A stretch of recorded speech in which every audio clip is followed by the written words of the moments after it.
એટલે મારે કહેવાનું એટલું જ છે કે આર અને પારની વચ્ચે છે ને એક મજદાર હોય છે.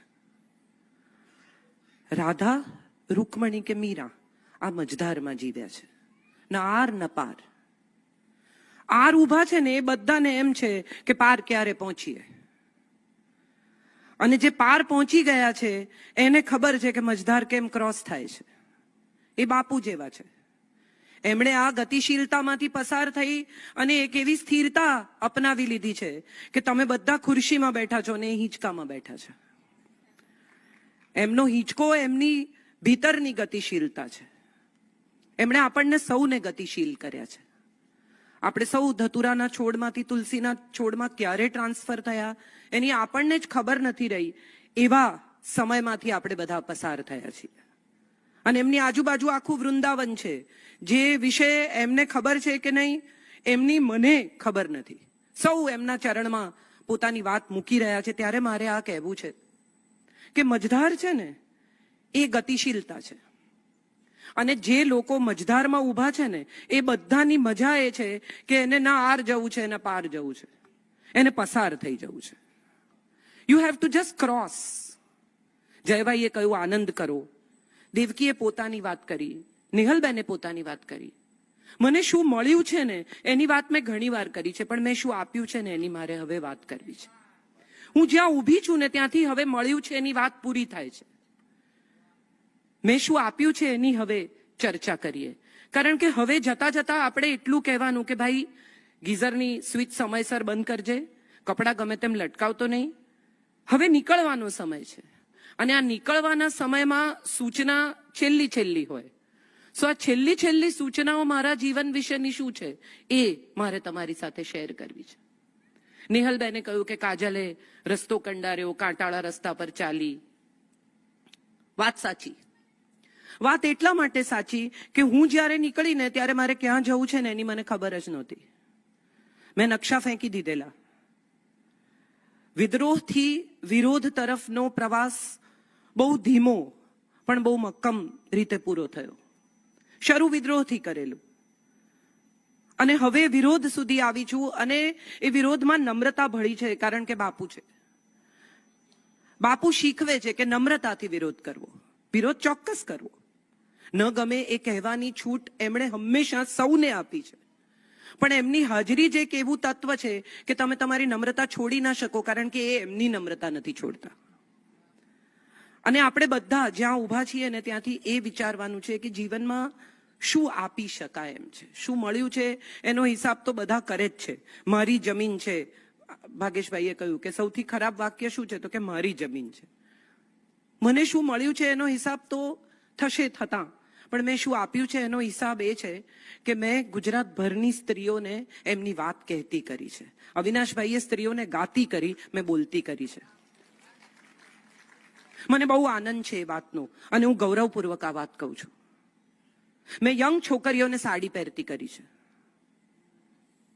મને બહુ ગમે છે આ વાત. હમણાં એક સ્કૂલમાં fashion show, fancy dress competition વગેરે હતું, અને એ સ્કૂલમાંથી મને ફોટા મોકલેલા કોઈ કે 4 છોકરીઓ, એક 7 વર્ષની, એક 5 વર્ષની, એક બીજી 5 વર્ષની ને એક બીજી 7 વર્ષની છોકરી કાજલ ઓઝા વૈદ બનેલી ઇન ફેન્સી ડ્રેસ. અને ત્યારે મને એવું સમજાય છે કે આપણે જે વિદ્રોહમાંથી પસાર થઈને આવ્યા ને એ આપણી અંદર જ લઈને પાછા ચાલ્યા જવું. હું સિગરેટ પીતી હતી કે નહોતી પીતી, હું આમ કરતી હતી કે નહોતી કરતી, મેં આમ કર્યું, મેં આમ કર્યું, આ બધી ગૌરવની વાતો નથી. મેં જે ભૂલો કરીને એ તમે નહીં કરતા, એ મને લાગે છે કે જીવનની આરપાર જવાનો રસ્તો છે. હું એક જીપીએસ આપવા માંગુ છું. આ જીપીએસ તમે ફોલો કરો તો સારું, તમે ન કરો તો તમે તમારા રસ્તા તમારી રીતે શોધી શકો છો. પણ આ જીપીએસમાં તમને એટલું કહીશ કે અહીંયા ડાયવર્ઝન આવશે, અહીંયા ખાડો આવશે, આમ થશે, આ કરશો તો આમ થશે, અને આટલું કરશો તો ડિસ્ટન્સ કપાઈ જશે, આટલું કરશો તો ડિસ્ટન્સ ઓછું થશે. You are on the shortest route, you will reach by this time. આ મારો પ્રયાસ રહ્યો છે અને પ્રવાસ પણ રહ્યો છે. મને હંમેશા એવું લાગ્યું છે કે આપણે બધા જ જાણે અજાણે આપણા સંઘર્ષની કથા બહુ ગૌરવ સાથે કહીએ છીએ. દેવકીએ બહુ સરસ કહ્યું હું ને તુષારભાઈ અમેરિકા ગયેલા ત્યારે હું પાછળ સૂઈ જાઉં અને તુષારભાઈને આગળ બેસાડી દઉં, એટલે પેલા ભાઈ પાસે એક જ કથા હોય કે હું $10 લઈને આવેલો અને પછી મેં આમ કર્યું ને પછી મેં તેમ કર્યું, અને હું નિરાંતે પાછળ સૂઈ જાઉં ને તુષારભાઈ એમની સંઘર્ષ કથા સાંભળે અને ઉતરીને મને કહે કે તું તો ખરી છે, સૂઈ જાય છે. મને એવું સમજાયું છે કે જો તમે થોડુંક ઊંઘી જાઓ ને તો પણ પ્રવાસ બહુ શાંતિથી ને સરસ રીતે પસાર થાય છે. દરેક માણસની દરેક વાત સતત સાંભળ્યા જ કરવી એવું પણ જરૂરી નથી, આંખો મીચી દેવી. કેટલાક લોકો આપણને કેટલીક વાર પોતાની વાત કહી અને આપણને ડાયવર્ટ કરે. આપણને બધાને એવું લાગે કે એ જે કહે છે ને એ જ સાચું છે, આપણે આવું કરવા જેવું હતું. યાર, તમે કોઈ પણ વસ્તુ ખરીદીને લાવો તો એક માણસ તમને એવો મળશે, વધારે આપ્યા, છેતરાયા. અને ત્યારે તમારે એટલું જ સમજવાનું છે કે મને વાંધો નથી હું છેતરાઈ તો, પણ મેં મારી પસંદની વસ્તુ ખરીદી છે. હું પેશનથી ખરીદું છું, હું ફેશનમાં નથી ખરીદતી. અને મેં જે ખરીદ્યું છે ને મારી મહેનતમાંથી, મારી બુદ્ધિ વાપરીને મને જે શ્રેષ્ઠ સમજાયું એ ખરીદ્યું છે. હવે તમને જે સમજાય તમે તમારી પાસે રાખો, મારે નથી જોઈતું. જીવનની આરપાર નીકળવાનો આ એક સરળ રસ્તો છે, કારણ કે ધાર છે મજધારમાં, અને આ ધાર ખૂંચે છે સાહેબ, સમયાંતરે વાગે છે, લોહી નીકળે છે. રીટાબેને કહ્યું કે વિંધાઈ જવું, હા વિંધાઈ જવું, પણ એ વિંધાવામાં કેટલી તકલીફ છે ને એ તો જે વિંધાય એ જ જાણે. અને એ તકલીફની ચર્ચા બધા સાથે કરવાની મજા નથી. માણસની શ્રેષ્ઠ ભાષા આંસુ આઈ એમ શ્યોર છે, પણ એ આંસુ ક્યાં પાડવા ને એ ચોઈસ પણ આપણે કરવાની છે. દરેક માણસ પાસે ન પાડવા, કારણ કે લોકોને તમારા આંસુમાં મજા આવતી હોય છે, બહુ મજા આવે લોકોને. 90% લોકોને તમારા દુઃખમાં રસ નથી, એમને તમારું દુઃખ આગળ જઈને કહેવામાં રસ છે કે બોલો કાજલ આવું કહેતી હતી, આમ બધી મોટી મોટી વાતો કરે છે. ત્યારે મને એક વાત એવી સમજાઈ છે કે મેં મારા દીકરાને એક વસ્તુ આપી છે, એની ગર્લફ્રેન્ડ છે. એણે મને હમણાં એક દિવસ કહ્યું કે you have raised a perfect man. મને બહુ આનંદ થયો કે મેં એક સરસ પુરુષ ઉછેર્યો છે, જે એની ગર્લફ્રેન્ડને ઇજ્જત આપે છે, એની સાથે પૂરા આદરથી વર્તે છે, એના મા બાપ સાથે સારી રીતે બોલે છે, એ ગમે તેમ બોલતો નથી, ગમે તેટલો ગુસ્સો આવે તો પણ એ સમયે ચૂપ રહી શકે છે. આઈ થિંક મેં મારા પછી જે કરવાનું હતું ને એ કરી નાખ્યું છે. મને જવાની છૂટ, મારા વિઝા રેડી છે. દરેક માં જો એક પુરુષ સારો ઉછેરે ને તો એ જીવનની આરપાર એની મેળે નીકળી ગઈ સાહેબ. દરેક માં એક સારો પુરુષ ઉછેરવાનો છે. અને એટલું જો એક માં કરી શકે, આજે મધર્સ ડે છે માટે હું આ વાત કરું છું, કે એટલું જો એક માં કરી શકે ને તો એ જીવનની આરપાર છે. શું છે જીવન? આપણે એવો સવાલ પૂછીએ છીએ કે શું છે જીવન? જીવી જવું, મજા કરવી, વરઘોડો, સંઘર્ષ, પરિસ્થિતિ, લોયલ્ટી, ઓનેસ્ટી, કેટલા બધા શબ્દો છે. મને લાગે છે કે જીવન રંગમંચ છે. એમણે જે અભિનેત્રી કહ્યું ને મને એકદમ કન્વિન્સ્ડ છું એ વાતે. જીવન એક રંગમંચ છે. તમારે આવવાનું, તમારો રોલ કરવાનો અને પાછા નીકળી જવાનું સાહેબ. અને તમને આપ્યા હોય ને એટલા જ ડાયલોગ બોલવાના, વધારાનું નહીં બોલવાનું. તમને શું કહ્યું છે કે તમારે બીજા અંકની ત્રીજા સીનમાં એન્ટ્રી કરવાની છે અને તમારે ચોથા અંકની 3જી મિનિટે નીકળી જવાનું છે, અને તમારે રહેવું હોય ને તો એ કોઈ રહેવા દે એમ નથી. મારે તો ઘણું બોલવું છે, પણ 15 મિનિટ હમણાં થશે એટલે એ કહેશે પૂરું થયું. હવે આજે પૂરું થયું છે ને એ ગ્રેસફુલી લપેટી શકાય ને એ પણ મારે આપવું છે. ડર એટલા માટે લાગે છે, આજે સવારે બાપુએ જે કથામાં કહ્યું ને કે ડર લાગે છે, ડર એટલા માટે લાગે છે કે આપણને લાગે છે કે આપણે અંધારામાંથી આવ્યા છે ને અંધારામાં જવાના છે. મને લાગે છે કે આપણે અજવાળામાંથી આવ્યા છે અને અજવાળામાં જ જવાના છીએ. આ અંધારું અહીં છે, વ્યક્ત મધ્ય અંધારું છે. આપણને ખબર નથી કાલે સવારે શું થવાનું છે, અને ખબર નથી કાલે સવારે શું થવાનું છે એટલે આપણે કાલ આપણા કંટ્રોલમાં લેવી છે.